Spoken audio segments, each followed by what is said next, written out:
treated Cuba historically. Great powers treat small powers as if they're inconsequential. And he never again trusts the Soviet Union fully.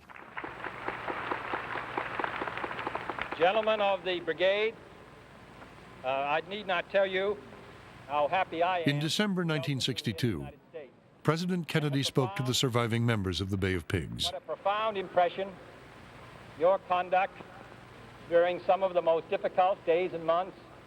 They had been ransomed for $53 million worth of food and medicine. What a profound impression your conduct made.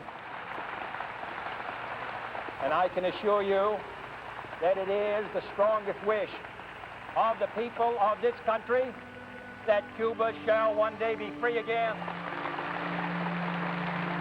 But Kennedy had made a secret pledge. At the end of the missile crisis, he promised Khrushchev the United States would not invade Cuba. Kennedy took one look at Cuba after the missile crisis and said, I'm out of here. I don't want to mess with these. Look, it almost got us blown up.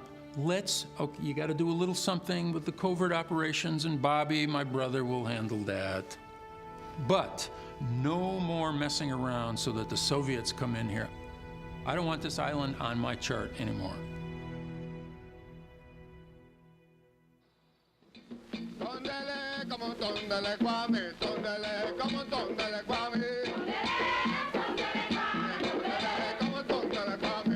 In the 1960s, Cuba was a mecca for a young generation committed to transforming the world. It was an anti-imperialist era. The old colonialism was breaking down, and the movements for national liberation in Africa and in Asia, the war in Vietnam, Castro was very much a part of that landscape.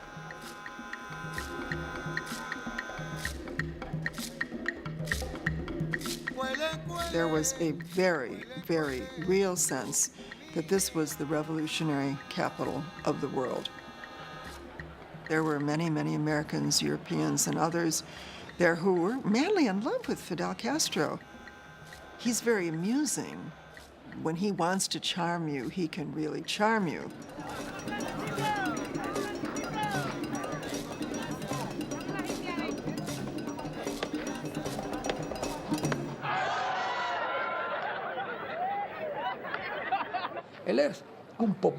He was a populist. He mixed with the people. Fidel Castro would go to a hen farm and throw his arm around a woman and say, "Sister, how are those chicks coming along?" For all his arrogance, he has a special touch with people.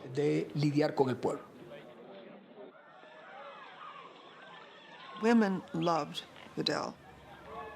Women were just crazy about him, and after the revolution particularly, they just swarmed all over him. Fidel never wanted any information about his ladies, his women in his life, because with any charismatic leader, that dilutes the effectiveness. He has to remain mythical, he has to remain distant.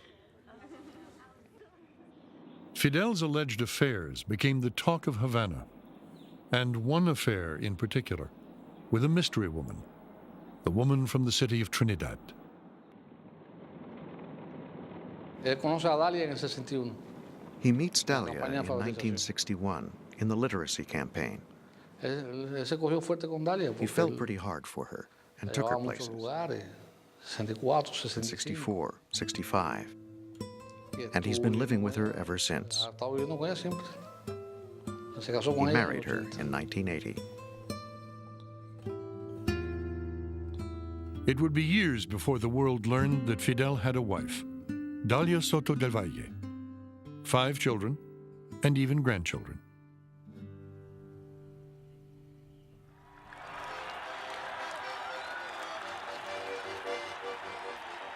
In an effort to patch up relations, Khrushchev invited Castro to visit the Soviet Union in April of 1963.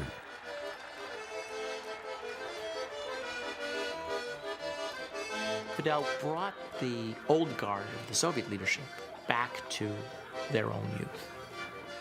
the days when they were struggling as revolutionaries, it had a remarkable effect on Soviet spirits. Castro reveled in his popularity and enjoyed privileges normally reserved for the Soviet elite.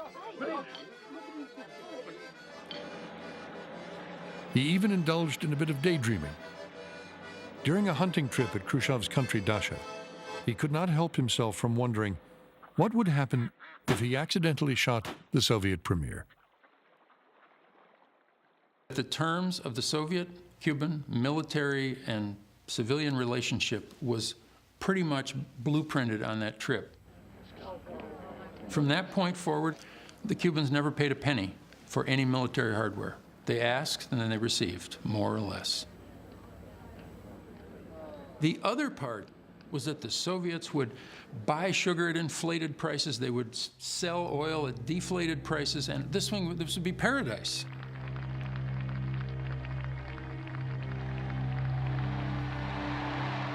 In 1966, before an audience of Third World revolutionaries, Fidel Castro reiterated his most unwavering commitment. Así entendemos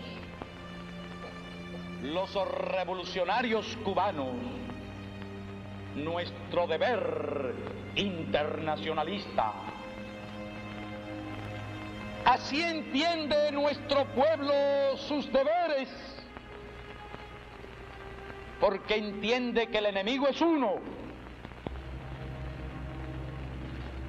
el mismo que nos ataca a nosotros en nuestras costas y en nuestras tierras, el mismo que ataca a los demás. Y por eso